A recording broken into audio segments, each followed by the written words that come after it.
नमस्कार, मी कुमारी सिद्धी पांडुरंग मानवडे इयत्ता 7वीतील विद्यार्थिनी या व्यासपीठावर विषय मांडते मराठी असणे आमची मायबोली।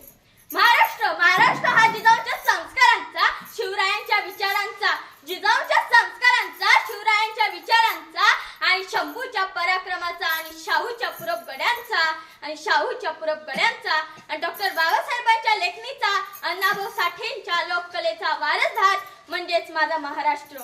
कष्टकरी शेतकऱ्यांचा, दीनदलित दुबळ्यांचा आणि 105 हुतात्म्यांना आणि दिल्लीच्या तख्ताला घाम फुटवणाऱ्या माझ्या जिगरबाज मावळ्यांचा हा महाराष्ट्र, जिगरबाज मावळ्यांचा हा माझा महाराष्ट्र। या महाराष्ट्राच्या मातृभाषेला प्रथम मी माझा मानाचा मुद्रा करते आणि माझ्या विषयाकडे वळते। मराठी असणे ही आमची मायबोली, जरी ती भिन्न धर्मांनी असो। मराठी असणे ही आमची मायबोली, जरी ती भिन्न धर्मांनी असो। तिचे पुत्र आम्ही फेडू पाप पुण्य असो ती आमच्या हृदय मंदिरात, असो आमच्या हृदय मंदिरात।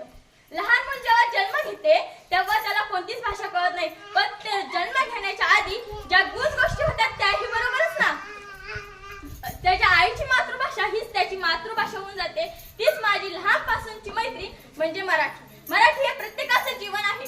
माता, मायभूमी, मातृभाषा हा 3 बिंदूंचा एक त्रिकोणच। माता जी आपल्याला जन्म देते, अन्न देते, मायभूमी जी आपल्याला आसरा देते आणि मातृभाषा जी आपल्याला लहानपणीपासूनच संस्काराचा बायकूट पाजत असते। होय तीच मातृभाषा, होय तीच मराठी जर आज आपण अंगीकारली नाही तर आपण कित्येक भाषा शिकलो तर आपला आयुष्य समृद्ध होईल का?